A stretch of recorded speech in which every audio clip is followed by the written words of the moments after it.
Bienvenidos a Comprensión de los Tiempos Actuales a la segunda sesión de Escatología con el Pastor Juan Marcos. Entonces, les invitamos a que tomen papel, lápiz y se concentren en esta clase tan maravillosa. Vamos a orar. Señor, gracias por esta clase, por el pastor, gracias por cada oyente, cada participante. Yo pido que tu palabra entre a lo más profundo de nuestros corazones y que haga la obra para lo cual fue enviada. En el nombre de Jesús, amén. Pastor Juan Marcos. Bienvenidos a todos a continuar en la escatología. Vamos en la tercera sección, la segunda venida. La Biblia habla 300 veces en el Nuevo Testamento sobre la segunda venida. Y tenemos en nuestra declaración de fe de la Iglesia Cuadrangular esta afirmación, declaración de creemos y esperamos el día de la venida del Señor. Que su regreso puede ser hoy, pero si no lo es, que la obra del Señor debe continuar y ser proyectada, que cuando Él regrese, los muertos en Cristo resucitarán primero y después los que pueden se reunirán con Él en las nubes, que en el tiempo de su regreso habrá una gran tribulación. El reino de Satanás terminará y Cristo gobernará con su iglesia por 1000 años y después todo será hecho nuevo. Entonces, esta es la declaración de fe, una redacción de la declaración de fe en cuanto a la segunda venida. Esto es muy importante. Uno, si está en la iglesia cuadrangular, si está ministrando la palabra de Dios bajo la iglesia, una iglesia, uno debería conocer su declaración de fe. Y esto es uno de los puntos esenciales, todos son esenciales en cuanto a la segunda venida. Y pues tenemos aquí el balance entre creer que el Señor viene ya y si no, bueno, estamos así trabajando en su obra. Entonces, mencionando, como dice en Fundamentos de Teología Pentecostal, que es el libro recomendado para este seminario, punto 1, la importancia de su venida.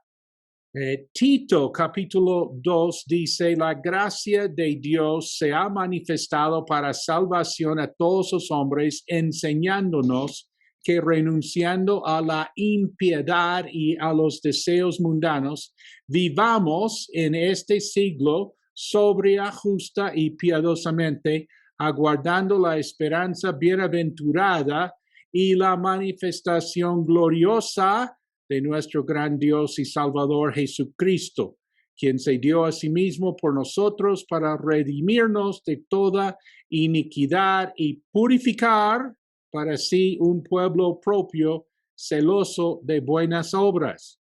Esto habla y exhorta y reprende con toda autoridad, nadie te menosprecie. Entonces vemos aquí para nuestro ministerio. Estos son puntos de énfasis. La gracia de Dios. Aquí en Tito se habla de la gracia de Dios. La santidad personal. La esperanza bienaventurada. ¿Quieres subrayar en tu Biblia física la esperanza bienaventurada? Esto es la segunda venida, la esperanza bienaventurada. Y también vemos, caigo en cuenta en este momento, que ayer hablamos del purgatorio, ¿correcto? ¿Se acuerdan del purgatorio? Pues aquí dice que el Señor nos purifica. ¿Sí? El Señor nos purga, digamos, del pecado. Y vemos que Él lo hace para que tengamos celo. Una persona quien ha sido purificado de sus pecados tiene celo para buenas obras. Y vemos la autoridad que nosotros tenemos pastoreando, discipulando, enseñando, evangelizando. Dice Pablo a Tito, esto habla y exhorta y reprende con toda autoridad. Y a veces pues podemos estar, por ejemplo, podemos tener un hermano quien está muy en las nubes y está, pues, no piensa sino en la segunda venida y tiene que salir a trabajar. Tenemos que trabajar. O por el otro lado, uno no hace sino trabajar y se ha olvidado de que el Señor viene. Entonces tenemos que hablar estas cosas. Lo que estamos viendo en la escatología, precisamente tenemos que hablar, exhortar y reprender con toda autoridad, porque esto es lo que dice la palabra de Dios. Nadie te menosprecie. Uno dice, yo no me siento capaz de hablar de estos temas. No, no te descalifiques a ti mismo. El Señor te ha dado la escatología, te ha dado a una doctrina sana y Él te ha puesto. Entonces, que nadie te menosprecie. Bueno, segundo punto, el resultado práctico de su venida. ¿Te acuerdas que dijimos que somos cristianos escatológicos? Esto es algo muy práctico. Bueno, por ejemplo, amar a los hermanos. Dice en Tesalonicenses, el Señor os haga crecer y abundar en amor unos con otros y para con todos, como también lo hacemos nosotros para con vosotros, para que sean afirmados vuestros corazones irreprensibles en santidad delante de Dios nuestro Padre en la venida de nuestro Señor Jesucristo con todos los santos. El amor a los hermanos. Este es un resultado práctico de la segunda venida. También ser santos. Dice en Romanos, conociendo el tiempo que es ya hora de levantarnos del sueño. Tenemos que estar woke. Tenemos que ser cristianos woke. ¿Qué quiere decir eso? Quiere decir que tenemos que levantarnos de un sueño espiritual y tenemos que ser santos. ¿Sí? Esto es algo personal con uno. Eso no es estar pendiente de los demás. No, esto es de uno. ¿Sí? En el mundo, ser woke es estar viendo las fallas de todos los demás. Ser woke en la Biblia es ver la falla en la vida de uno, la falta de santidad personal. Entonces dice que es ya hora de levantarnos del sueño, porque ahora está más cerca de nosotros nuestra salvación que cuando creímos. Bueno, si la segunda venida fue más cerca, ya cuando Pablo está escribiendo a los romanos, cuánto más cerca ya está la segunda venida nosotros aquí en el siglo XXI. Dice, la noche está avanzada y se acerca el día. Desechemos pues las obras de las tinieblas y vistámonos las armas de la luz. Andemos como de día honestamente. Ahora vamos a hablar de la santidad personal. Dice, no en glotonerías y borracheras, no en lujurias y lascivias, no en contiendas y envidia, sino vestíos del Señor Jesucristo y no proveáis para los deseos de la carne. Un resultado práctico de la segunda venida es ser santos. También la segunda venida nos anima a congregarnos. Dice, y considerémonos unos a otros para estimularnos al amor y a las buenas obras, no dejando de congregarnos como algunos tienen por costumbre, sino exhortándonos, y tanto más cuando veis que aquel día se acerca. Entonces, el efecto de la segunda venida, esto nos motiva a estimularnos al amor, buenas obras, no dejando de congregarnos. Y dice, tanto más y tanto más. O sea, tú has tomado escatología, en esta semana tú te congregues este fin de semana. ¿Sí? Eso será el buen resultado de haber tomado el seminario de la escatología. Te congregues, ¿sí? Y dice, y tanto más cuando veis que aquel día se acerca. También la segunda venida nos anima a predicar. Pablo dice a Timoteo, te encarezco delante de Dios y del Señor Jesucristo, que juzgará a los vivos y a los muertos en su manifestación y en su reino, que prediques la palabra. Entonces esto nos anima. La segunda venida nos anima a predicar. También la segunda venida nos anima a invertir tiempo, amor, recursos, paciencia en las personas. Pablo dice a la iglesia en Tesalónica, ¿cuál es nuestra esperanza o gozo o corona de que me gloríe? ¿No lo sois vosotros delante de nuestro Señor Jesucristo en su venida? En su venida, vosotros sois nuestra gloria y gozo. Pride and joy. Our pride and joy. Delante de nuestro Señor Jesucristo en su venida. Estamos pues conscientes de la segunda venida de Jesús. Por eso estamos invirtiendo en las personas.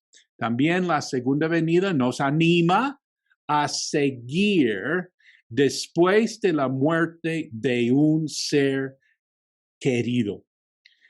Dice, si creemos que Jesús murió y resucitó, así también traerá Dios con Jesús a los que durmieron en él. Por lo cual os decimos esto en palabra del Señor, que nosotros que vivimos, que habremos quedado hasta la venida del Señor, no precederemos a los que durmieron. Porque el Señor mismo con voz de mando, con voz de arcángel y con trompeta de Dios, descenderá del cielo y los muertos en Cristo resucitarán primero. Luego, nosotros, los que vivimos, los que hayamos quedado, seremos arrebatados juntamente con ellos en las nubes para recibir al Señor en el aire, y así estaremos siempre con el Señor. Por tanto, alentaos los unos a los otros con estas palabras. La escatología así nos alienta. Y entonces, pues, queremos comentar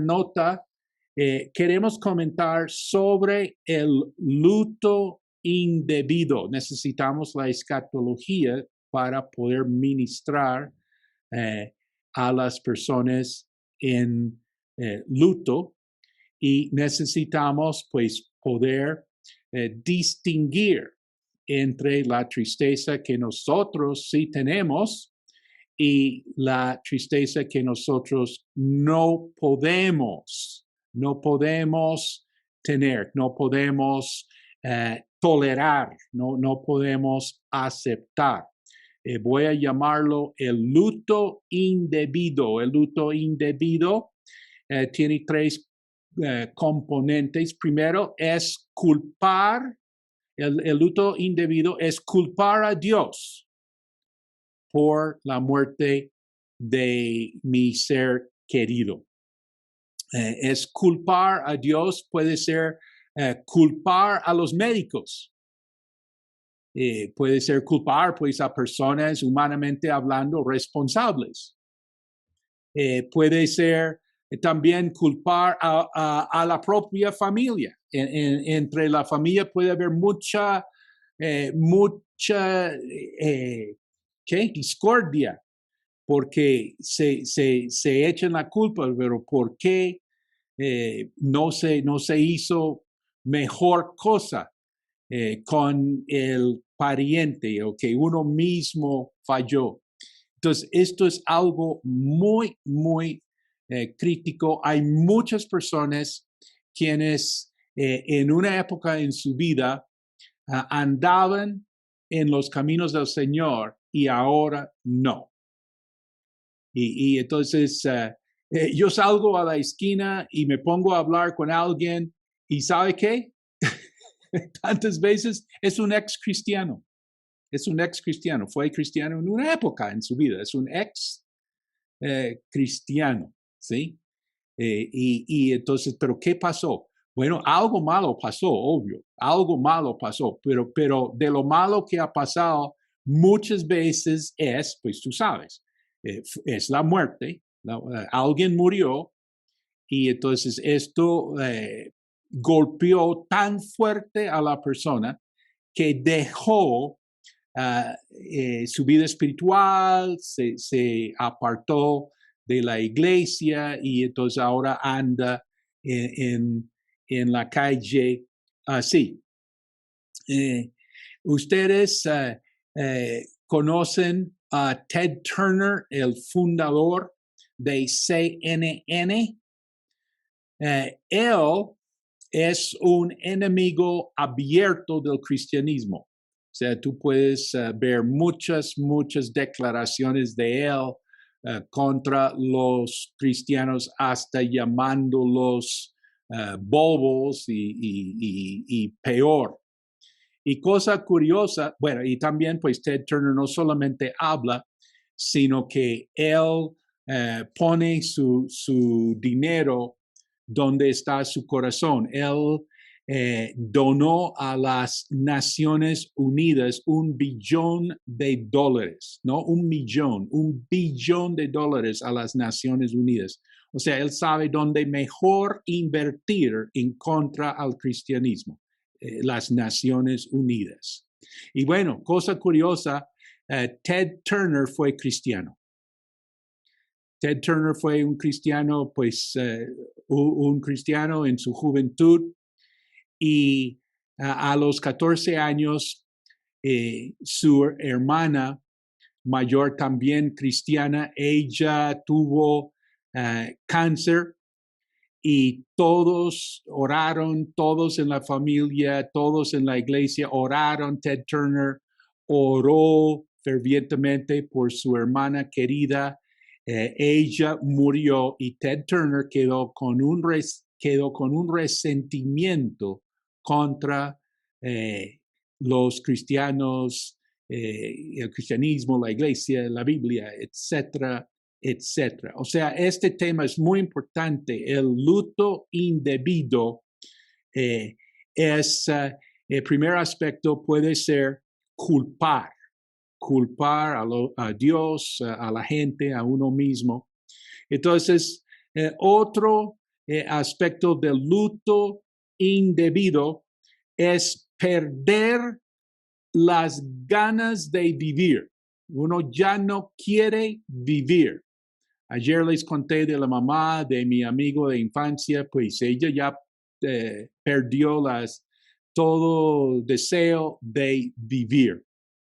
Y entonces, pues, uno puede perder honestamente el deseo de estar con los cristianos. Uno dice, no, yo realmente me aparto, tengo que reponerme, tengo que superar esto. Uno puede perder ya pues el interés en oír la palabra de Dios en estar en la oración, pues uno puede perder eso. Es una manifestación del luto. Y estamos aquí diciendo que este es un luto indebido, que nosotros no podemos así aceptar esto.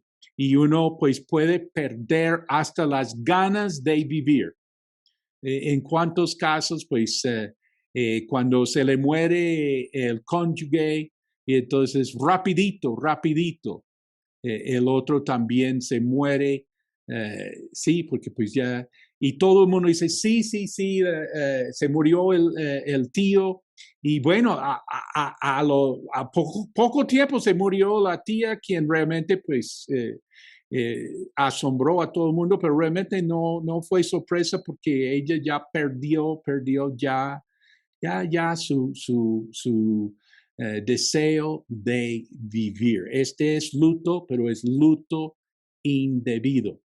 Y pues ya comentamos ayer del luto indebido, que es a comunicarnos con los muertos, que esto está muy de moda, estar en contacto con los muertos.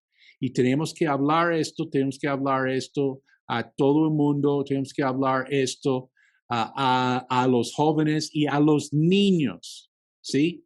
Hay que sentarse y procesar todo esto con los niños, a ver cómo están y preguntar si en dado caso, pues si ellos han escuchado voces o sienten la presencia así del muerto sobre ellos, pues mejor que sobre, que falte, puede que no sea, no, nada de eso, o que sí, que la abuela me habla, tenemos la ceniza de ella ahí en la casa y cuando yo esté ahí, la abuela me habla.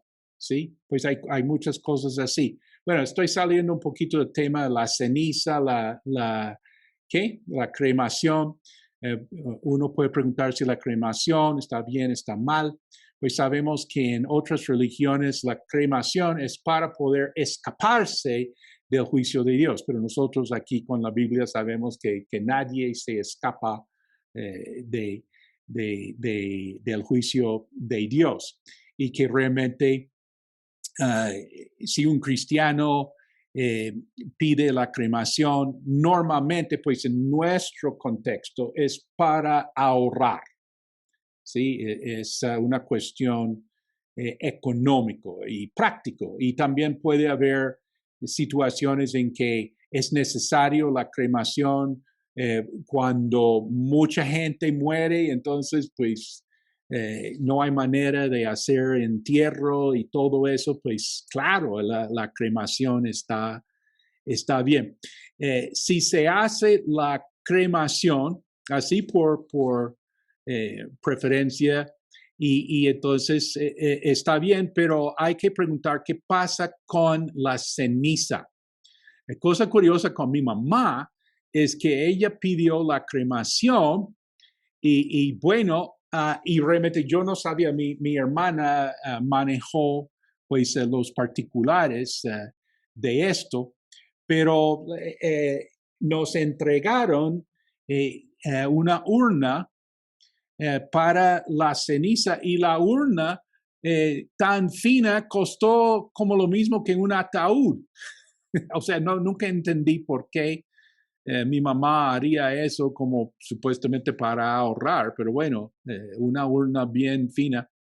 Y entonces a los 3 meses fuimos al cementerio donde están mis abuelos, mi tío, y mi mamá quería ser sepultada ahora en ceniza en el cementerio al lado de sus papás. Bueno, está bien, uno honra ese deseo, pero me pasó una cosa, bueno, unas cosas curiosas, que pues mi mamá quería un sacerdote de la Iglesia Católica para ya enterrar la ceniza, y fue difícil encontrar un sacerdote porque es en un pueblo y realmente no había sacerdote, pero un sacerdote se consiguió y él de Nigeria, o sea, muy interesante en mi tierra, en este pueblo, el sacerdote así de esa parroquia, de esa diócesis así de Nigeria. Pero bueno, y muy querido, él me ayudó en cuanto a unas cosas así muy, yo no sabía cómo hacer con la urna, que había un hueco, habían hecho un hueco, pero cuando tú llegues al momento de, y solamente estamos, pues mi hermana, una sobrina, el sacerdote y yo, ahí en un cementerio, como imagina una escena como tipo película, un cementerio ahí todo verde y cielo azul y las nubes, fue un día espléndido y todo. Pero ahí ese hueco, yo no sabía cómo meter, porque la urna es pesada, ¿sí? Y entonces el hueco es solamente así para ese tamaño. Estoy diciendo que tenía que dejar caer la urna, la ceniza. O sea, mi último atención para mi mamá sería ¡plup!, dejarla caer. Y el sacerdote me dijo, no, mira, tienes una bolsa de mercado. Han ido a un supermercado ahorita, tienen una bolsa ahí y teníamos pues una bolsa para los que viven en Bogotá, diría una bolsa de carulla, digamos, ¿sí? Y entonces mi mamá va a permanecer hasta el día de la resurrección en una bolsa de carulla, ¿sí? O sea, uno dice, bueno, ok, entonces la deposité así con así delicadeza en el hueco y así la dejé, y la bolsa, la urna.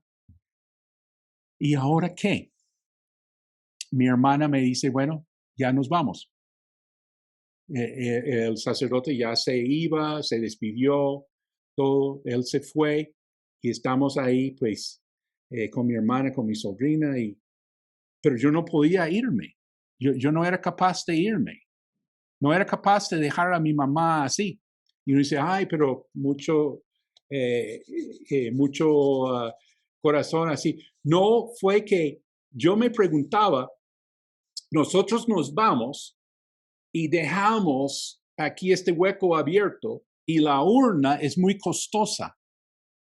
Es muy costosa.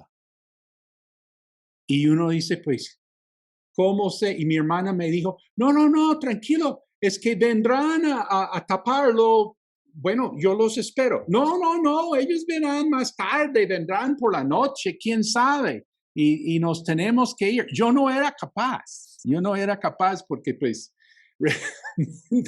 yo voy a confiar así que mi mamá sí va a estar aquí, que bueno, así pasamos la cremación. Pero la pregunta sigue en pie, ¿qué vas a hacer con la ceniza? Y bueno, uno puede tenerla en la casa, donde quiera, pero ¿qué tal ahí? Pues sobre la chimenea está la urna y de pronto la empleada de servicio la derriba y está la mamá ya regada por toda la sala. Sí, o sea, es muy, y los niños están ahí, Y uno dice, no, entonces uno dice, no, pues vamos a, mi vecino se murió, apartamento siguiente se murió de este virus y entonces pues sus amigos se lo llevaron a un río, ¿sí? Bueno, mejor repartir esa ceniza así en un río, porque pues esa ceniza no va a estar. Bueno, yo entiendo que hay muchas opciones y simplemente estoy preguntando, ¿qué vas a hacer con la ceniza. Y bueno, perfecto, no hay problema en la cremación. Sí, yo entiendo que tú no pienses que vas a escaparte del juicio final por hacerte así ceniza. Pero por el otro lado, sí me gustaría mencionar el valor de tener una sepultura, digamos, ¿qué? ¿Cómo se dice? Un lote ahí, una lápida, ¿sí? Como en los tiempos antiguos. ¿Por qué? Porque tú puedes poner en la lápida, puedes tener tu nombre, tu nacimiento y fecha de morir, y puedes poner alguito, como, y uno sabe que en Europa, en Norteamérica, en los cementerios, si tú caminas por allá, tú vas a ver versículos bíblicos por todos lados. Si tú caminas, por ejemplo, por un cementerio ahí de los tiempos antiguos, ahí en el campo, en los pueblos, tú caminas por allá y lees todos los versículos, sales evangelizado. ¿Sí? Tú dejaste algo, dejaste un mensaje. Entonces, eso sí es algo, pero por favor, libertad total en cuanto a esto. Y te acuerdas que ayer dijimos que nosotros tenemos que hablar de la escatología a las personas en luto.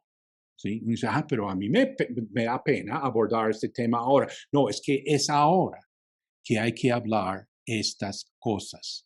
Y si no lo hacemos, a lo mejor otra gente lo hará. Y nosotros estaremos diciendo, ay, pero ¿por qué no hablé con el niño? Yo debía haber hablado con el niño. En cambio, un compañero en el colegio le puso la tabla Ouija para contactarse con su tío querido. Yo debía haber hablado a ese niño antes.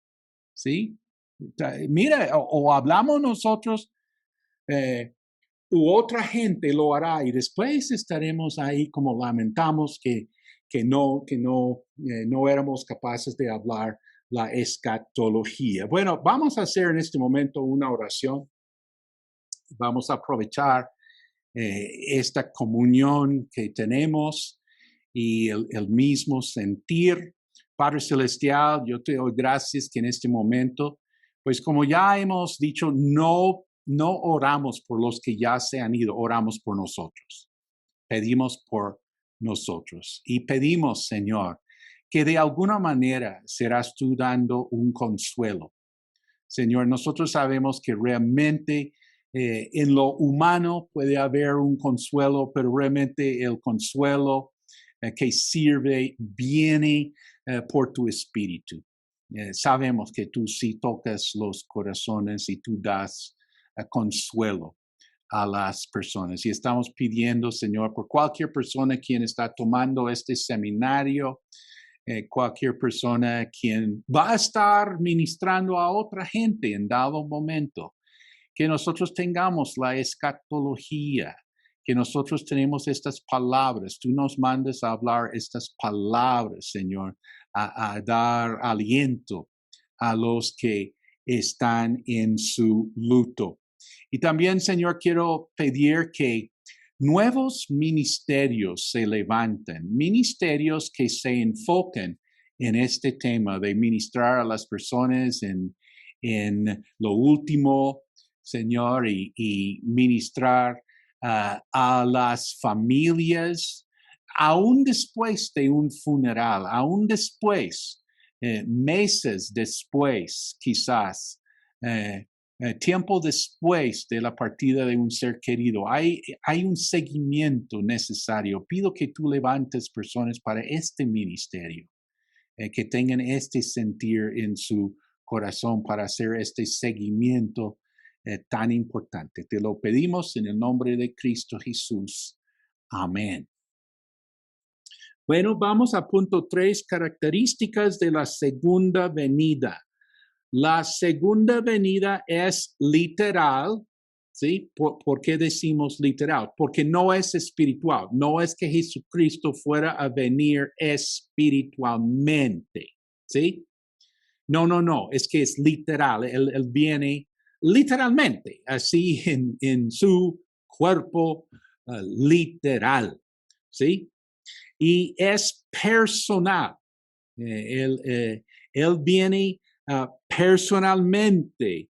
Él dice, en la casa de mi padre muchas moradas hay. Si así no fuera, yo os lo hubiera dicho.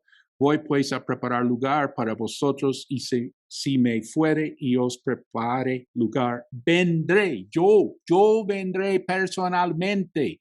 ¿Sí? Esto es algo maravilloso. No va a enviar a alguien por nosotros. No, es que Él viene. Vendré otra vez y os tomaré a mí mismo. Eso es personal. Para que donde yo estoy, vosotros también estéis. Bueno, la segunda venida también es visible. Todo ojo lo verá. Dice en el libro de los Hechos, cuando Jesús ascendió a los cielos, entonces dos hombres que eran ángeles hablaron a los discípulos, varones galileos, ¿por qué estáis mirando al cielo? Este mismo Jesús que ha sido tomado de vosotros al cielo, así vendrá como le habéis visto ir al cielo. Es visible, es visible. En Apocalipsis dice, he aquí que viene con las nubes y todo ojo le verá. Sí, que esta venida, su venida es visible. También anotamos que no sabemos la hora. Jesús dice, del día y la hora nadie sabe, ni aun los ángeles de los cielos, sino solo mi Padre. Y entonces, por favor, no estemos poniendo fechas para la segunda venida. Y a uno le parece increíble que alguien fuera a hacerlo, pero sí, ha habido pastores, maestros reputables de la Biblia poniendo la fecha. Y uno dice, pero ¿cómo se les ocurre? Y yo siempre digo a la gente en la iglesia, si algún día aquí estamos diciendo el día del retorno, salgan corriendo, porque ya se nos fue la mano. Haciendo un paréntesis, uno puede decir, ¿cómo es que Jesús, quien es Dios, el Hijo de Dios, cómo es que Él no sabe, sí, de la hora, sí? Y no sabe del día. Y sería quitar de Jesús, de su divinidad. Pero hemos de entender cómo es el contexto. Algo que explica esto es el desposamiento. En el desposamiento, el hijo no sabe a qué horas se casa. Él prepara todo y es el padre quien le dice, ya puede ir. Y entonces, cuando Jesús habla esto, está muy en el contexto judío, muy en el contexto del desposamiento. Tú sabes, ¿no? Que nosotros somos desposados con el Señor. ¿Sí? Ya hemos sido desposados y estamos esperando que Él venga por nosotros. Y Él vendrá cuando el Padre diga. Del día y de la hora nadie sabe, ni aun los ángeles de los cielos, sino solo mi Padre. Entonces, ojo, no podemos estar quietos y pasivos. Dice en segunda de Pedro, puesto que todas estas cosas han de ser deshechas, ¿cómo no debéis vosotros andar en santa y piadosa manera de vivir, esperando y apresurándoos para la venida del día de Dios, en el cual los cielos encendiéndose serán deshechos y los elementos siendo quemados se fundirán? Entonces nosotros no podemos estar todos quietecitos, pues vendrá cuando vendrá, y pasivos, o qué se puede hacer, ¿sí? Si todo está escrito, ¿qué se puede hacer? No, nosotros no podemos estar quietos ni pasivos. Bueno, vamos a mirar señales de su venida, el regreso a Israel. Un pastor cuadrangular me dijo, Israel ya no. Y me dice, momentico, ¿cómo que Israel ya no? ¿Sí? No, es que estamos súper pendientes de Israel. ¿En qué? Bueno, vamos a ver, señal de la segunda venida, el regreso de los judíos a Israel. En Ezequiel dice, yo os tomaré de las naciones y os recogeré de todas las tierras y os traeré a vuestro país. También dice, hijo de hombre, todos estos huesos son la casa de Israel. Y entonces profetiza y diles, así ha dicho Jehová el Señor, he aquí yo abro vuestros sepulcros, pueblo mío, y os haré subir de vuestras sepulturas y os traeré a la tierra de Israel. Estamos pendientes del regreso de los judíos. Digo el regreso, digamos, de la ida a Israel, porque hay muchos judíos quienes nunca han vivido en Israel, pero ahora están yendo a vivir en Israel. Cuando fuimos a Israel, pudimos visitar a colombianos judíos quienes se han ido ya a vivir en Israel, han hecho lo que llaman aliyah, que es ya a subir y se refiere ya al traslado, así de todo, para ir a vivir en Israel. Y pues en nuestros tiempos modernos estamos viendo más y más personas judíos haciendo aliyah, y cosa curiosa, de a lugares donde se supone que viven tranquilamente. Uno piensa en Francia, en los Estados Unidos, que hay judíos yéndose para ahora a vivir. Todo esto está profetizado. También tenemos señal tiempos peligrosos. En los postreros días vendrán tiempos peligrosos. También tenemos Rusia, y Rusia tradicionalmente bajo los zares y bajo el comunismo ha tenido mucho odio a los judíos. Aquí tenemos en Ezequiel la profecía en cuanto a Gog y Magog. Y entonces también tenemos la China. Estamos relacionando lo que dice la Biblia de los reyes del oriente, y nosotros pensamos que esto puede ser referencia a la China. En el Apocalipsis dice, el sexto ángel derramó su copa sobre el gran río Éufrates y el agua de este se secó para que estuviese preparado el camino a los reyes del oriente.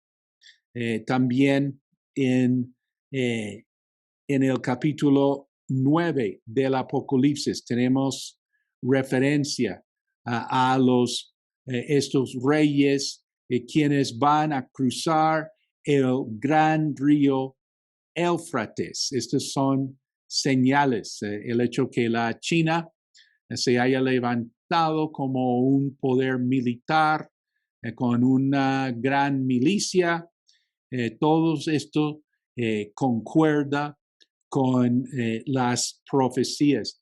También los armamentos modernos. Profeta Zacarías dice, y esta será la plaga con que herirá Jehová a todos los pueblos que pelearon contra Jerusalén. La carne de ellos se corromperá estando ellos sobre sus pies, y se consumirán en las cuencas sus ojos, y la lengua se les deshará en su boca.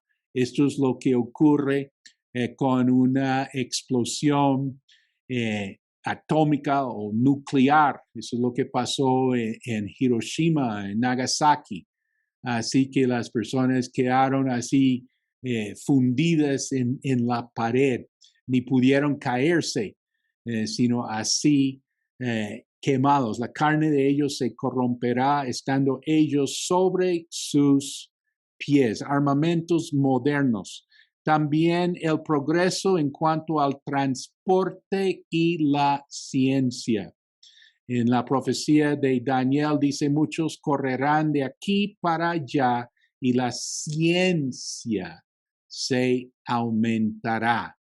Que hoy en día sabemos más que en cualquier momento en 6,000 años de la historia. Me acuerdo en mi infancia, había una biblioteca del barrio y un pequeño edificio así, y ahí cabía todo el conocimiento del mundo.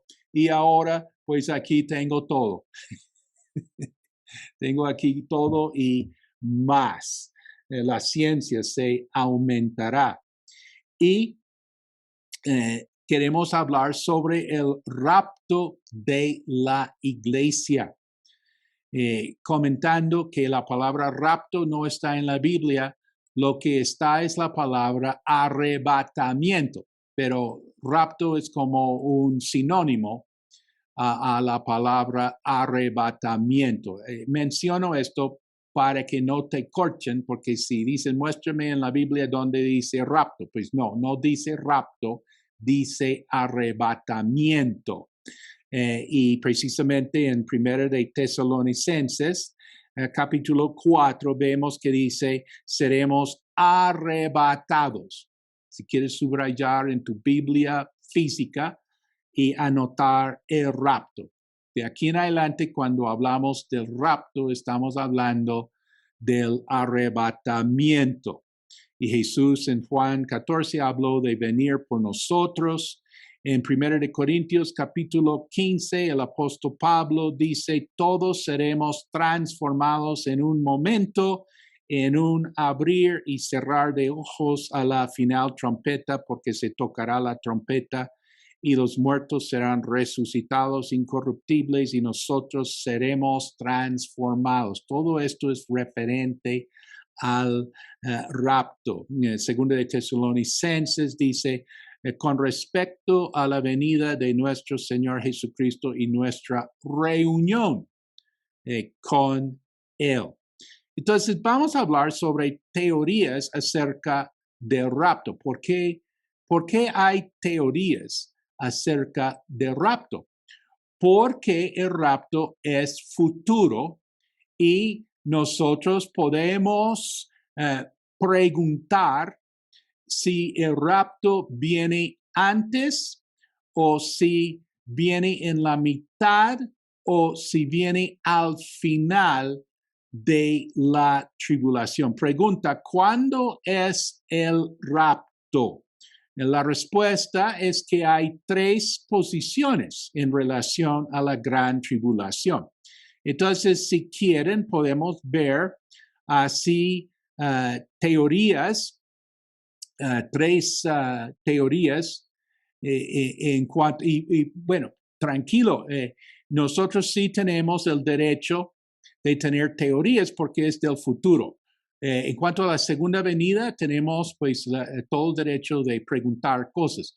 En cuanto a la primera venida, no tenemos ese derecho. No podemos decir, bueno, yo no sé si realmente fue en Nazaret que vivió Jesús, sino en las Himalayas o en Norteamérica. No podemos estar nada preguntándonos por la primera venida, pero sí en cuanto a la segunda venida, obvio, este es un tema muy interesante. Entonces, vamos a ver una posición que llamaremos después de la tribulación. Los creyentes pasan por la tribulación.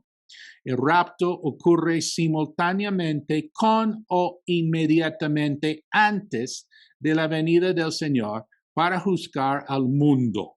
El rapto de la iglesia y la venida de Jesús para reinar son aspectos de un solo evento que ocurrirá al final de la gran tribulación. La bestia y sus seguidores serán derrotados para comenzar el milenio. Entonces vamos a poner unos argumentos a favor de esta posición. En inglés se llama post, o sea, significa así después. Uno dice, ¿tú eres post? Sí o no. Y entonces vamos a hablar de la posición post, que quiere decir después de la tribulación.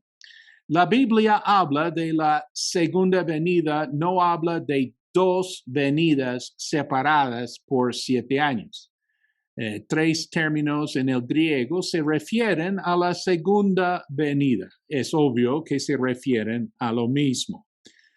Las palabras en griego es parousia, que se traduce venida. Y tenemos esta palabra parousia en estos textos mencionados. Otra palabra en griego es apocalipse. De esta palabra tenemos la palabra, el nombre del último libro de la Biblia, en inglés Revelation.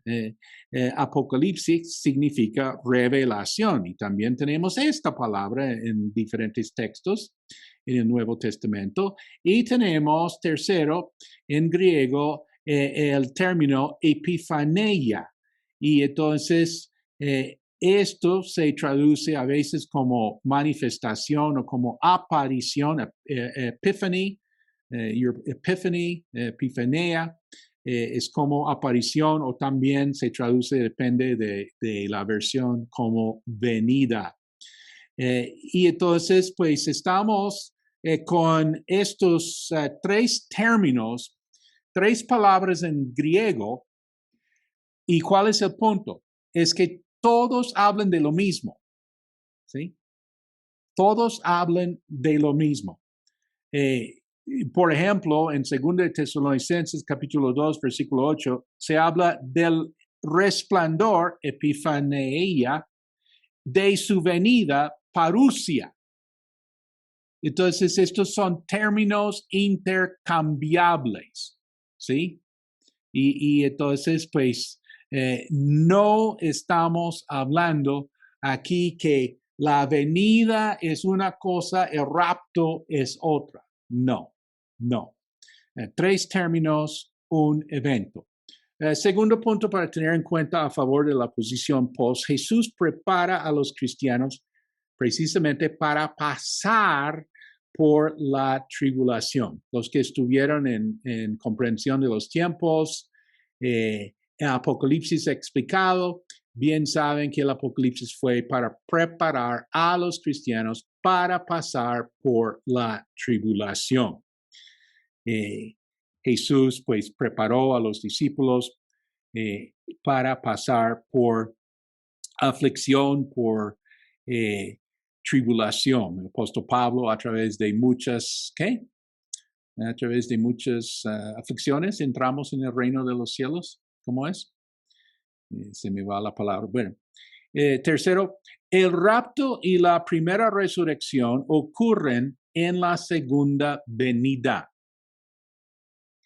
En Apocalipsis 20, estamos viendo, dice, vi tronos y se sentaron sobre ellos los que recibieron facultad de juzgar, y vi las almas de los decapitados por causa del testimonio de Jesús y por la palabra de Dios, los que no habían adorado a la bestia ni a su imagen, y que no recibieron la marca en sus frentes ni en sus manos, y vivieron.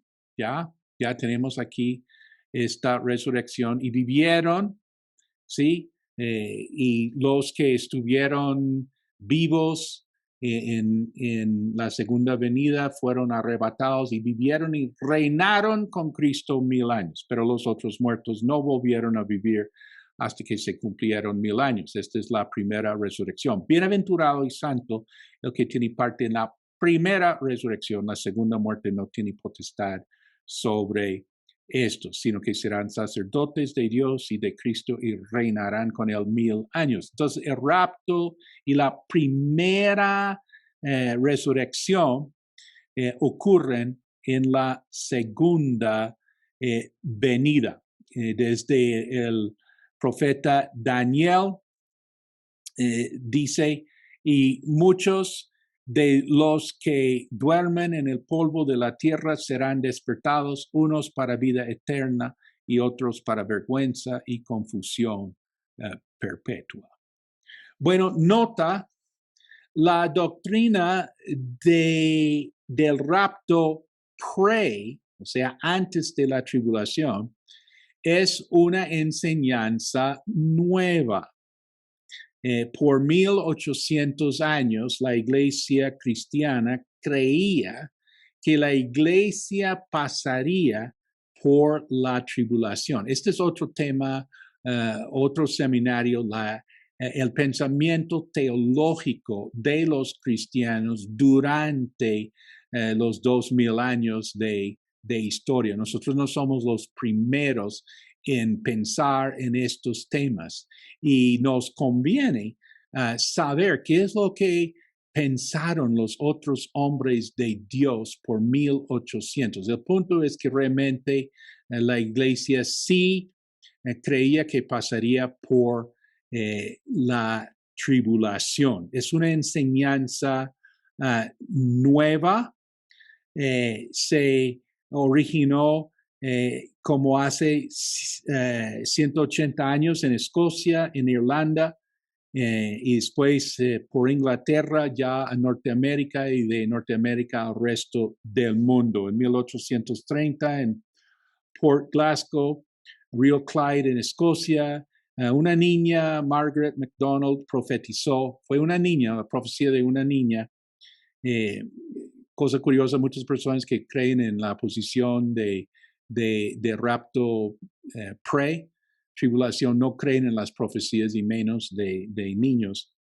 Profetizó, el Señor guarda a la iglesia de la tribulación. Esta es la esencia de una profecía, de una que esto se promulgó, unos maestros de la Biblia, evangelistas, y comenzaron a enseñar que el Señor guarda la iglesia de la tribulación, o sea, la iglesia será sacada, si no estará durante la tribulación. Pero nosotros queremos decir que no hay un versículo que diga claramente mi pueblo no pasará por la tribulación.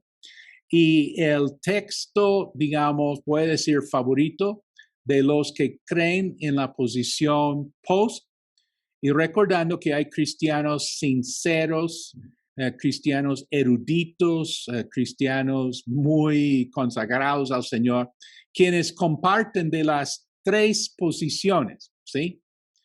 En la iglesia cuadrangular es obligatorio creer en la segunda venida, pero tenemos la libertad de pensar que el rapto puede ser antes de la tribulación y eso sí es, digamos, la posición tradicional de la iglesia cuadrangular. O sea, cuando la iglesia cuadrangular comenzó con Amy Semple McPherson en su época en el mundo de habla inglés, entonces sí, todo el mundo creía en el rapto antes de la tribulación. Hoy en día, pues más y más cristianos están mirando la posición post. Entonces, el texto, digamos, base para esta posición post está en Mateo capítulo 24, donde tenemos señales del fin, tenemos desastres en el mundo. En Mateo capítulo 24 también tenemos cambios en la iglesia. tenemos pues persecución, tenemos falsos profetas, tenemos el amor enfriándose. Estos son cambios en la iglesia. Tenemos cambios para Israel, tenemos la abominación desoladora y tenemos, aquí Jesús dice, se levantarán falsos cristos, Mateo 24, y falsos profetas y harán grandes señales y prodigios de tal manera que engañarán, si fuere posible, aún a los escogidos. Ya lo he dicho antes. Así que si os dijeran, mirad, está en el desierto, no salgáis, o mirad, está en los aposentos, no lo creáis. Yo me pregunto si este es como un rapto falso, que van a decir que ya el Señor vino y uno, ¿qué? ¿Dónde? No, por ahí en el desierto. Todo el mundo va a salir por la carretera e irse a un desierto. O que no, el Señor ya vino. ¿Dónde está? No, que está en el salón comunal ahí en un edificio. Bueno, no, vamos para allá. Sí, entonces Jesús dice, no crean esto. Me pregunto si esto está preparando a la gente para mucho engaño, mucha desilusión, mucha gente se va a apartar de las cosas del Señor por esperar un rapto, digamos, en secreto. También hay cambios en los cielos.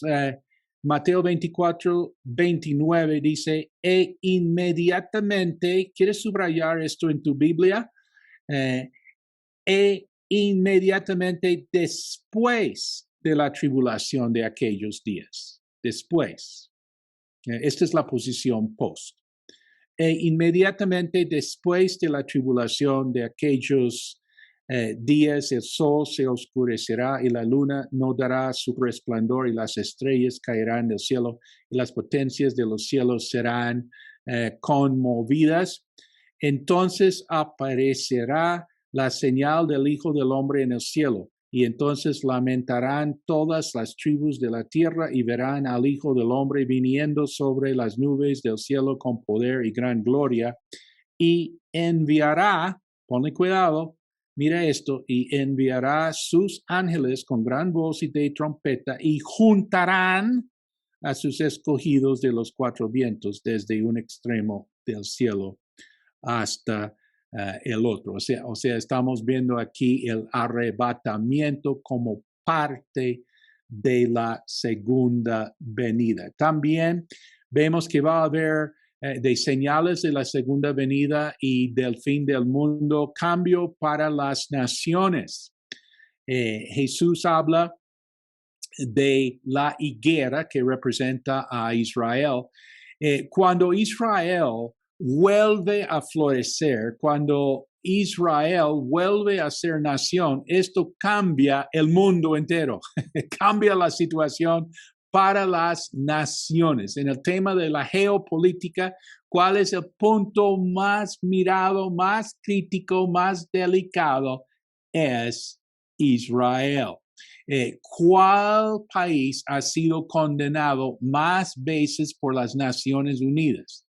¿Dirías tú la Unión Soviética, donde mataron millones y millones, en la China Roja, en otros países donde ha habido violación de derechos humanos? No, el país más condenado, centro de la mirada de las Naciones Unidas, ha sido Israel. Entonces, esto sí, el renacer de Israel ha sido un cambio para las naciones. Y aquí se habla de la sorpresa que va a ser el arrebatamiento, versículos 40 a 44. Entonces estarán dos en el campo, el uno será tomado y el otro será dejado. Dos mujeres estarán moliendo en un molino, la una será tomada, la otra será dejada. Velad pues, porque no sabéis a qué hora ha de venir nuestro Señor.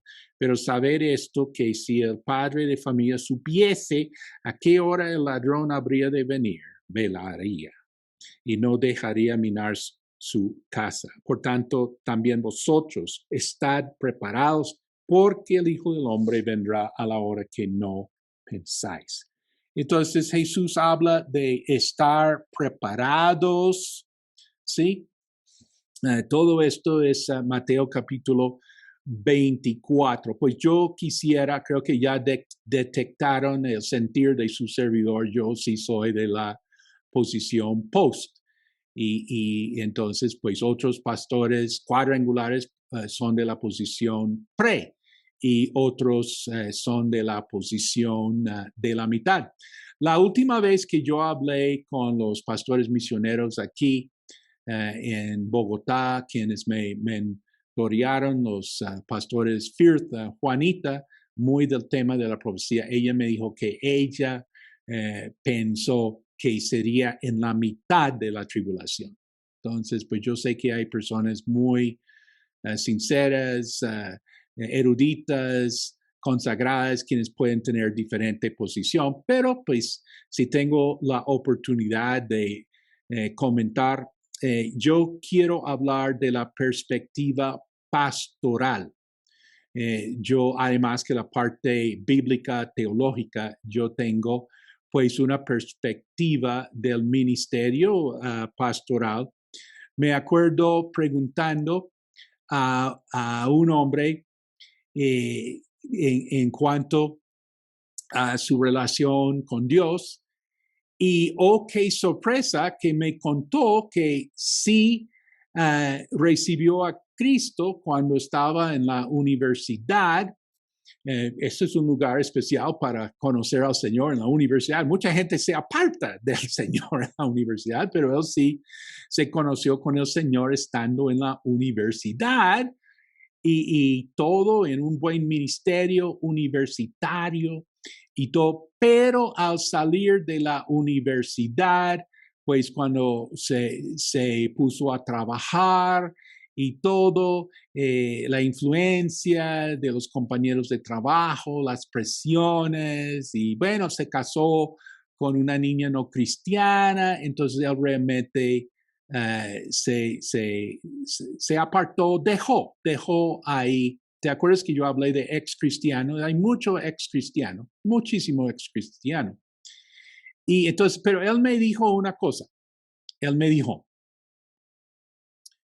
perdón, yo le pregunté, qué bien que conoces al Señor, qué testimonio tan lindo. Y quiero preguntarte si tú estás viviendo para Dios ahora.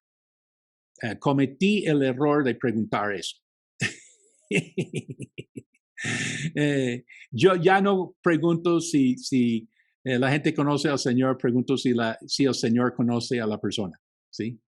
Porque eso es lo que vale. No es que tú conozcas a muchos dirán, Señor, Señor, en aquel día, pero Él dirá, pero yo nunca los conocí. Entonces, no es que si tú conoces al Señor, es si el Señor conoce a ti. Pero bueno, yo le pregunté, ¿tú estás viviendo para Dios? Me dijo que no.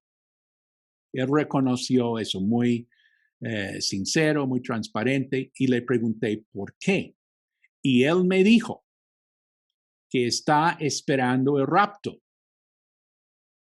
¿Cómo así? Pues le habían enseñado en el ministerio universitario sobre el rapto. Y él me dijo, yo estoy esperando el rapto porque con el rapto ya, pues yo sé que el Señor no me va a llevar porque no estoy viviendo para Dios. Yo sé que el Señor no me llevará, ¿sí? Esta es otra teoría, se llama el rapto parcial. Mucha gente comparte esta idea. Y entonces él dijo, yo sé que el Señor no me llevará en el rapto, pero me pondré ya serio, firme como cristiano durante la tribulación. Y entonces así seré salvo. Estoy esperando el rapto. Es como mi campana para ya decirme que ya no más y ya me toca lo duro. Y entonces yo le pregunté, pero ¿por qué no te pones firme con Dios ahora? Y me dijo, pues sí, pero lo que pasa es que es muy difícil, pero sí, es que sí es difícil ahora, ¿cómo será durante la tribulación? Me dijo, sí, él reconocía eso, pero realmente no, él quería esperar el rapto. Él tenía como lo que llamo yo la teología del segundo chance. Es que el ser humano quiere su segunda oportunidad. ¿Te acuerdas la parábola de las 10 vírgenes? Que 5 estaban como esperando y que esperaban tener otro chance y como que no les fue bien en eso. Y muchos están esperando su segunda oportunidad, ¿no? ¿Te acuerdas la reencarnación? Es como otra oportunidad. ¿Te acuerdas el purgatorio? Como es que es más tiempo ya para arreglar las cosas con Dios y los cristianos tienen su rapto, que les dará, los que no están con Dios, les dará ya otro periodo, 7 años ya para arreglar. Yo vi esto como pastor, también como me interesa mucho la historia de lo que ha pasado con los cristianos durante los tiempos. ¿Qué pasó con la iglesia en la China cuando los comunistas se tomaron del poder? Lo primero que hicieron fue reunir a todos los cristianos y darles la oportunidad de renunciar a Cristo. Y muchos pues lo hicieron y ¿por qué renunciaron? ¿Por qué muchos renunciaron a Cristo? Dijeron que los misioneros, 1948, los misioneros nos habían enseñado que antes de llegar Mao Zedong, vendría Cristo. Estaban confiados en el rapto, que ellos serían arrebatados, llevados, que no llegaría Mao. Entonces, cuando vieron que sí llegó Mao Zedong, pero no llegó Cristo, entonces ellos dijeron, no más, no más, ¿sí? Entonces, sabiendo cosas así de la historia, del efecto de esta enseñanza, otro, digamos, perspectiva pastoral es en cuanto a la santidad. Uno, por ejemplo, dice que es santo porque está con temor de que el Señor vendrá. No quiere estar en una discoteca, ¿sí? Porque así de pronto si el Señor viene, estoy allá en cosas indebidas, ¿sí? Entonces prefiero en mi casa. Bueno, y hablando de temor, enseñar a los niños así esta doctrina y yo creo que no me identifico personalmente porque no soy de familia así de crianza cristiana, pero yo tengo muchos amigos y mis propios hijos quienes me han contado. Y esta semana me contaron de un muchacho quien ahora quiere volver a los caminos del Señor porque tiene el temor de que él de pronto entrará en su casa y ver la ropa de sus padres ahí en el piso y sabrá que sus padres fueron llevados y él fue dejado, ¿sí? O sea, uno tiene ese temor de que el niño, papá, y entonces está pensando, uy, no, ya fue el rapto y yo me quedé. Entonces, pues uno ve cuestiones así. Entonces, por eso tengo, sí, abiertamente, siempre yo pido permiso si puedo presentar las 3 posiciones y eso es lo que procuramos hacer. Y la otra posición es antes de la tribulación. En esta posición se dice que la tribulación es para Israel. Es que la profecía de Daniel es sobre el pueblo de Israel y sobre la santa ciudad. Entonces, la tribulación es para Israel. Yo hago un comentario, cosa curiosa que cuando uno lee el Antiguo Testamento y hay bendiciones es para la iglesia, pero cuando hay tribulación es para Israel. Eso sí es una una hermenéutica interesante. En esta posición es tiempo de ira sobre las naciones y trato a Israel, no está la iglesia. ¿Entiendes? ¿Entiendes la posición? Pray, no está la iglesia, ¿sí? Punto 2, la iglesia sufre aflicción, mas no la ira de Dios. La iglesia no está bajo la ira de Dios, ¿sí? Dice 1 Tesalonicenses, no nos ha puesto Dios para ira, sino para alcanzar salvación por medio de nuestro Señor Jesucristo. Y que Dios promete guardar a los fieles. En el Apocalipsis dice, por cuanto has guardado la palabra de mi paciencia, yo también te guardaré de la hora de la prueba que ha de venir sobre el mundo entero para probar a los que moren en la tierra. Entonces, la iglesia, punto 4, no está. Desde Apocalipsis capítulo 4 hasta capítulo 19 no está la iglesia, ¿sí? En esta posición pre. Si yo tuviera esta posición, no hubiera aceptado la invitación de colaborar en Apocalipsis explicado. Yo diría, ¿para qué? ¿Para qué voy a gastar? No enseñaría Apocalipsis, porque la iglesia no va a estar desde capítulo 4 hasta capítulo 19, según la perspectiva pre. Otro punto a favor de la posición pre. Punto 5, no hay tiempo, ¿sí? Si el arrebatamiento, la segunda venida, el arrebatamiento, pues es un solo evento. No hay tiempo para el juicio de los cristianos. Imagínate, tenemos que tener el tribunal de Cristo, ¿no? Y la cena de las bodas del Cordero. ¿A qué horas se hace todo esto? Otro punto es que los 144,000 en el Apocalipsis son judíos. Ellos sí están.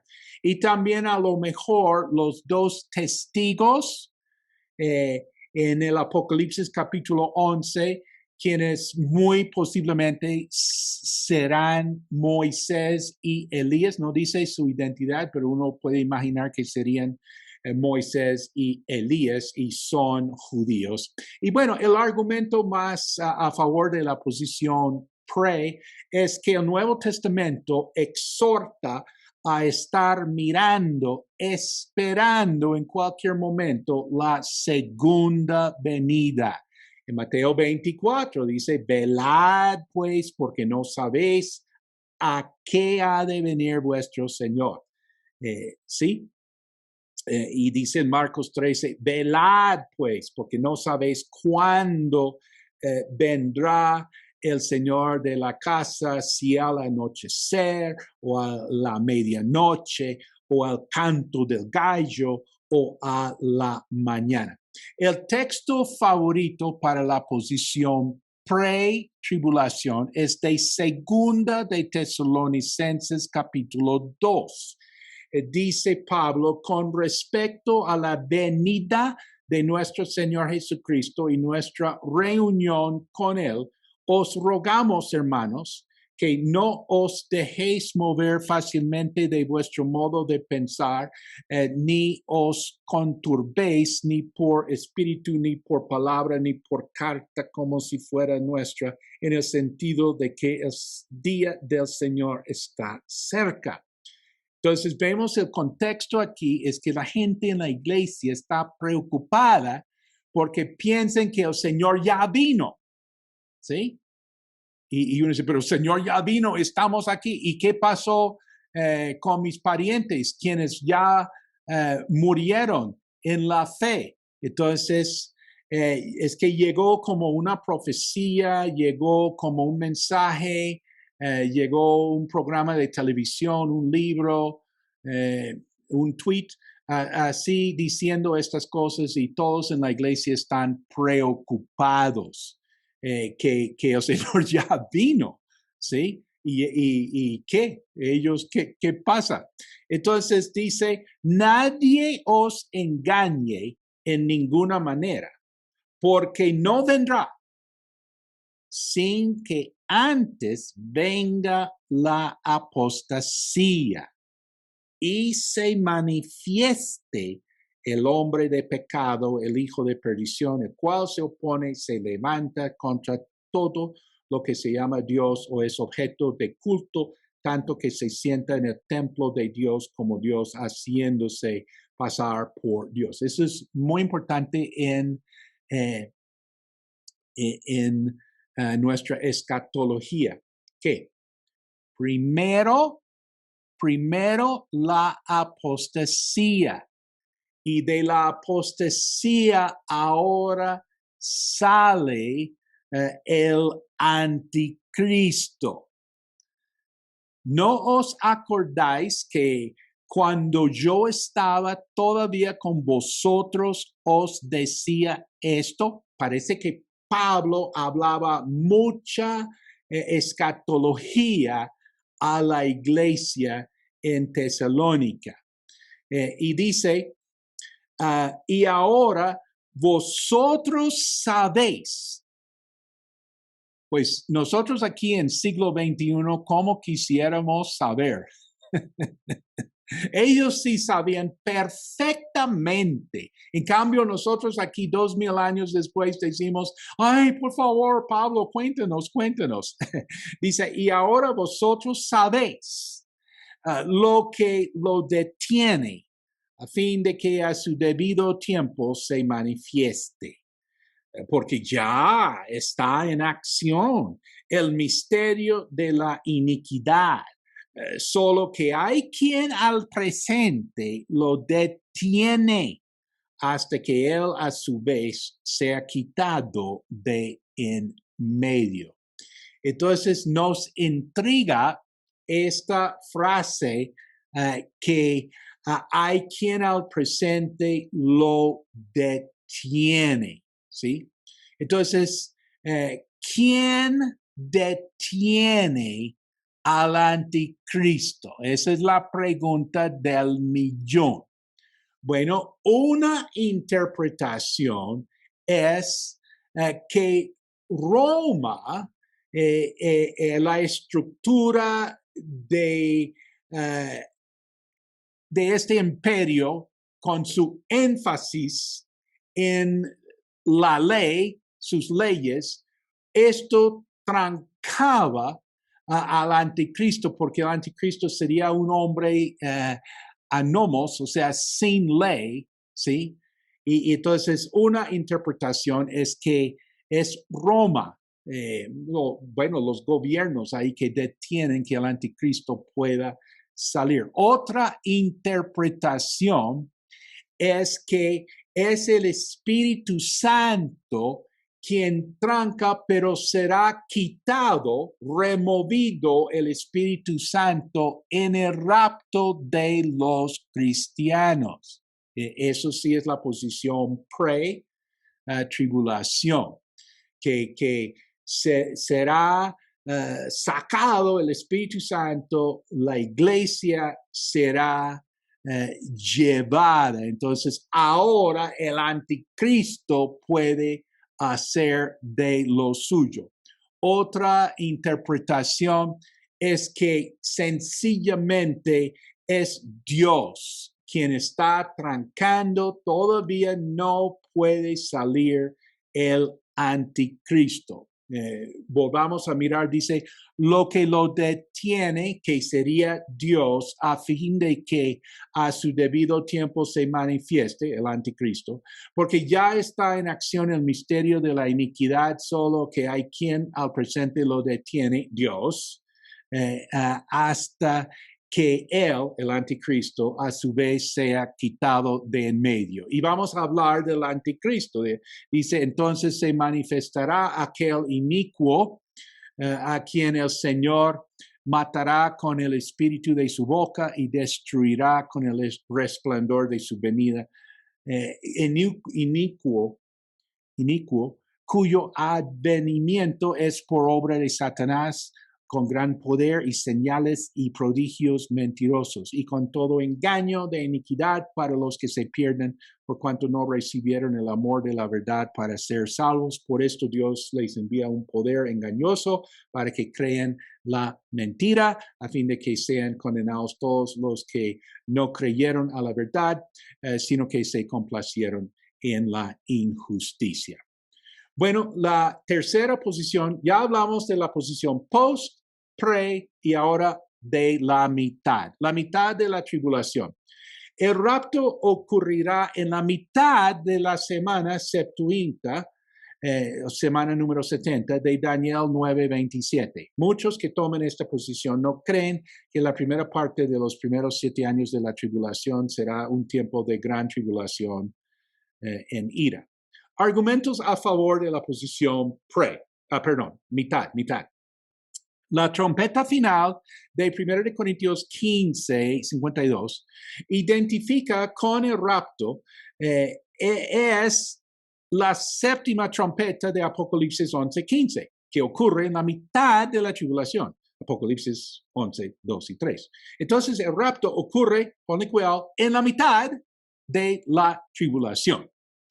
La iglesia es llevada antes de la gran tribulación y se escapa de la ira y de la hora de tentación.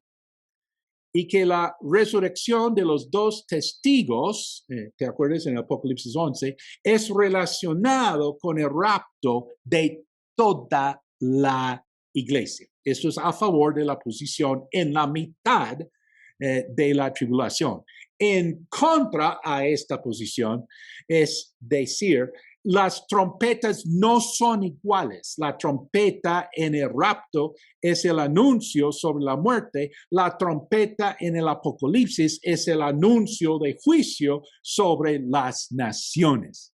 Y que la ira de Dios se derrama también en la primera parte de los 7 años.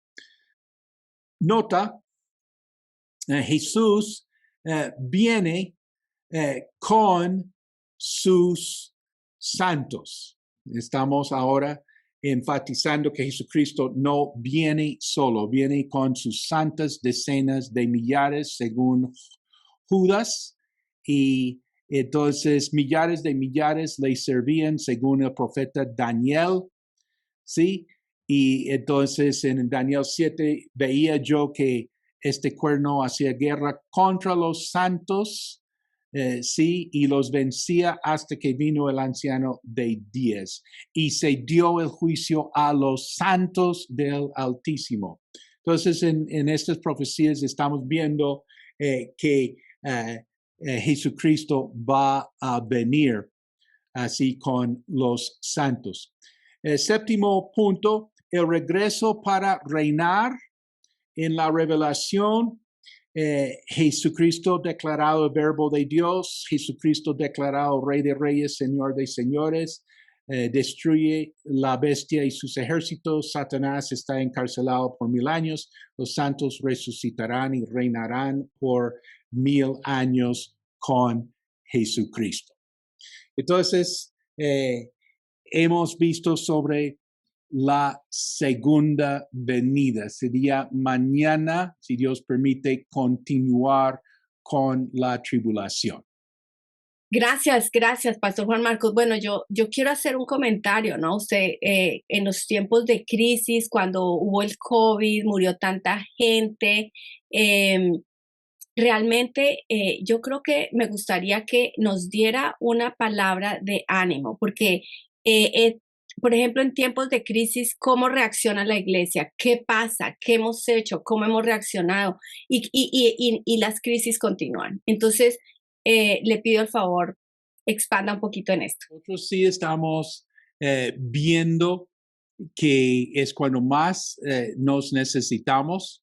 Somos un cuerpo y entonces gozamos con los que gozan. Y digamos, la vida cristiana es para momentos de gozo, ¿sí? Y gozamos con los que gozan, pero también lloramos con los que lloran. Y también en la vida cristiana tenemos el llorar. Y entonces nos necesitamos en el gozo y nos necesitamos en la tristeza. Y es el momento que más hemos de acercarnos a las personas. Y entonces, pues a veces el solo hecho de acompañarlos o de hacer una llamada, aunque sea algún detalle, una muestra que los estamos pensando, que estamos orando por ellos, que los queremos, pues ahora más que nunca. Y estamos viendo pues que Dios está obrando aún en estos postreros tiempos. Un ejemplo es que un hombre en nuestra iglesia sintió abrir así, eso fue antes de la pandemia, pero él sí tenía la tecnología y conocía el Zoom antes de la pandemia y que o quiso hacer una llamada por WhatsApp. Bueno, y sintió invitar a sus familiares. Y realmente en su familia casi total resistencia a las cosas de Dios. Pero él sintió, yo tengo que hacer un devocional cada día con mi familia y orar con ellos. Entonces invitó a todos y bueno, más o menos 3 o 4 personas se juntaron a estas llamadas. Estoy hablando de la propia familia, son familiares de él. Y bueno, él feliz porque estas personas antes pues no tenían interés en ir a la iglesia y nada, pero querían pues leer la Biblia y orar con su pariente cristiano, aunque fuera como pusieron una hora, di tú, 8 de la noche, así por las noches. Pero cuando golpeó esta pandemia, ahora tiene 30 personas de la familia conectadas y orando. Entonces uno tiene que también creer que aún en toda esta tragedia, dificultad, tribulación, que Dios sí está obrando. Y sí, es el momento de abrirnos, de extendernos. Estuve hablando con Jim Scott, un pastor que nos ha acompañado en muchas cuestiones, en muchos años. Él contó que pues por esta pandemia él se ha relacionado con todos los vecinos, que normalmente no tendría uno así tanta interacción, porque pues la gente está siempre ocupada y todo el mundo, hola, pero sí, todo el mundo corriendo para allá, para acá, pero ahora con estas dificultades y me contó que un vecino lo llamó a pedir ayuda. Y Jim dijo, eso nunca hubiera pasado en situación normal. O sea, no, eso no ocurre. ¿Sí? Y Jim estaba tan feliz que el vecino se hubiera sentido pues ahí con esa libertad para pedir una ayuda y viceversa. ¿Sí? Entonces, wow, uno dice que Dios sí está obrando. Y en cuanto al tema del luto, la historia de Ted Turner, pilas. El cristiano puede apartarse, puede amargarse y puede volverse un enemigo de Cristo. Nosotros no podemos aquí descuidar, no podemos, hay un respeto, hay una consideración, ¿sí? Con las personas cuando están en problemas, claro, obvio, y que de verdad que sea el Señor guiándonos. Pero yo soy a favor de que, mire, si tú sientes, pues llamar a esa persona y tú dices, ay, pero a mí me da pena, llámalo, ¿sí? Pero yo, ¿qué voy a decir? Como Jesús dijo, no te preocupes por lo que vas a decir, porque no serás tú hablando, el Espíritu Santo va a estar hablando, ¿sí? Entonces, en la escatología, bien tomada, nosotros vamos a ser como más lanzados.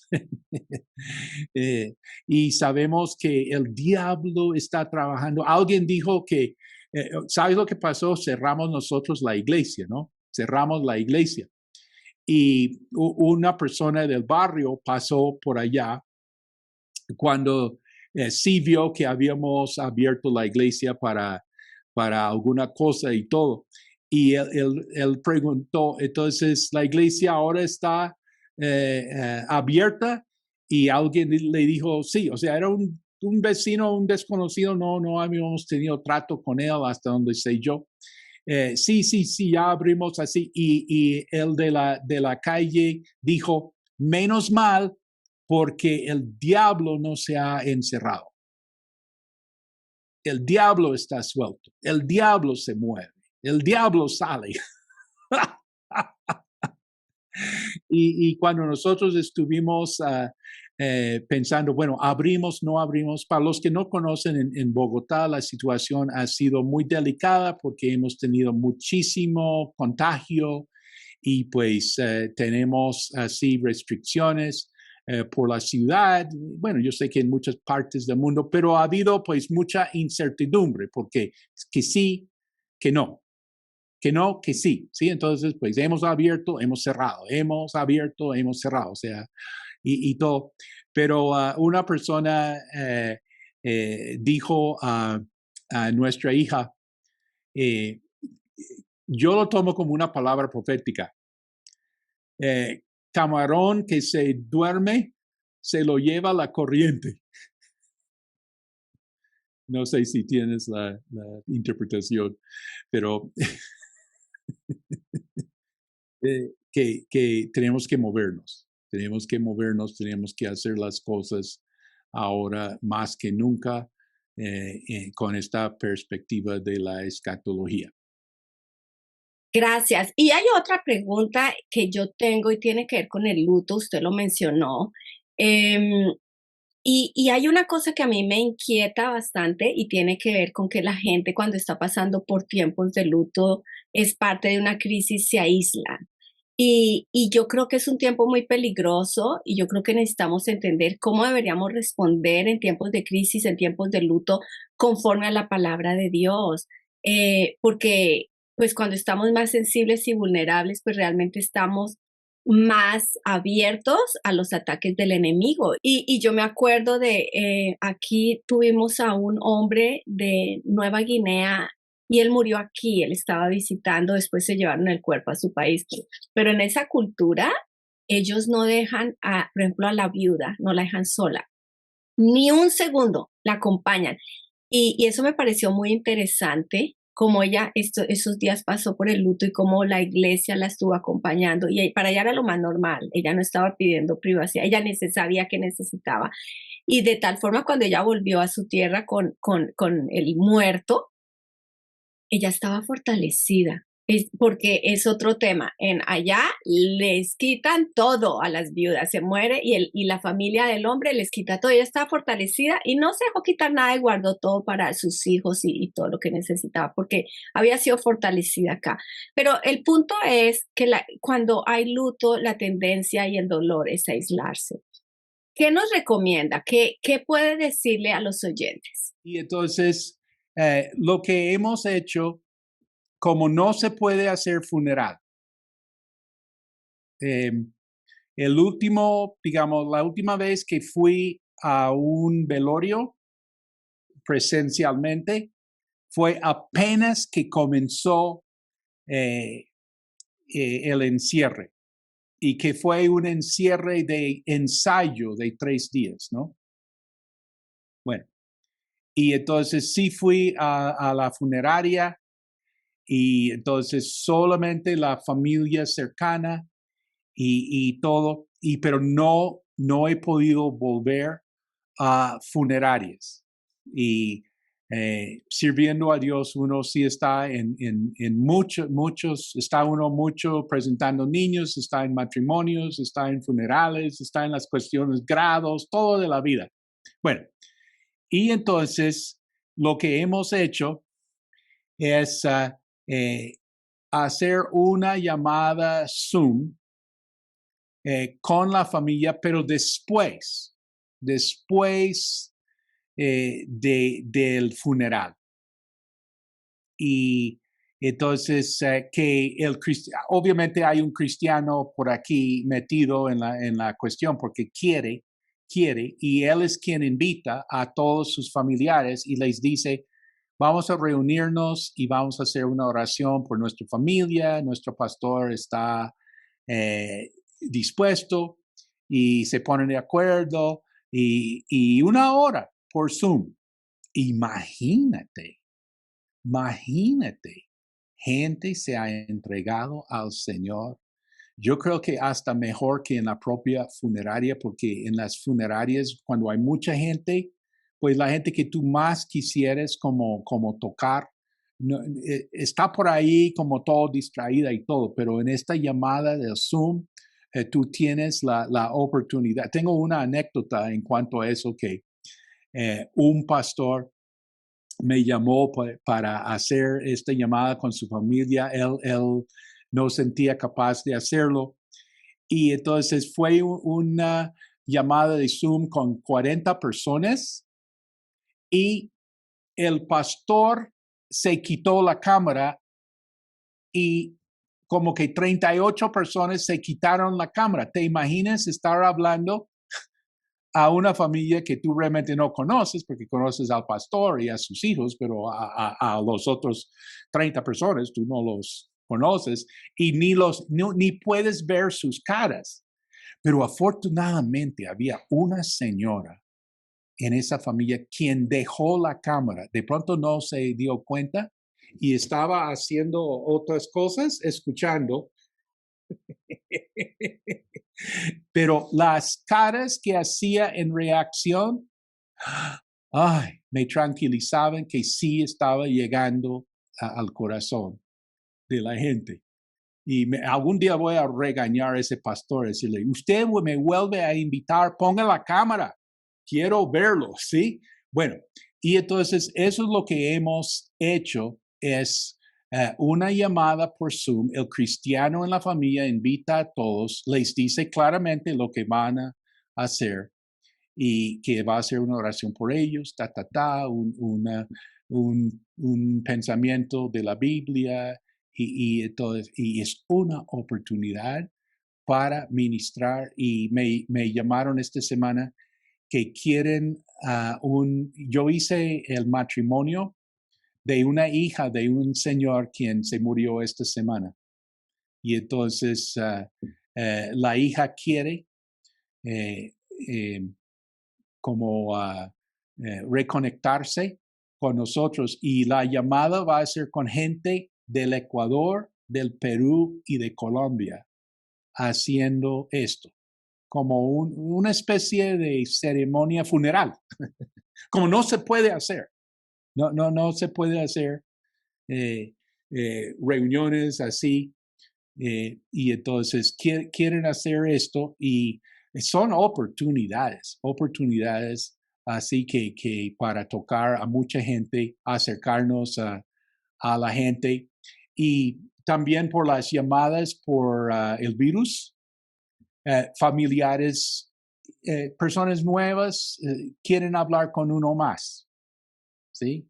Y tenemos pues contactos en Ecuador quienes nos están llamando porque realmente pues si no son de una iglesia cristiana, pues no tienen ahí esa familia espiritual por el momento. Más adelante sí, pero por el momento es por Zoom. Hagámosle. Bueno, excelente. Entonces, seguimos adelante. Nos queda una clase más. Gracias, Pastor Juan Marcos. Y recuerde, comparta estas enseñanzas y más cuando vemos que aquel día se acerca. Dios les bendiga.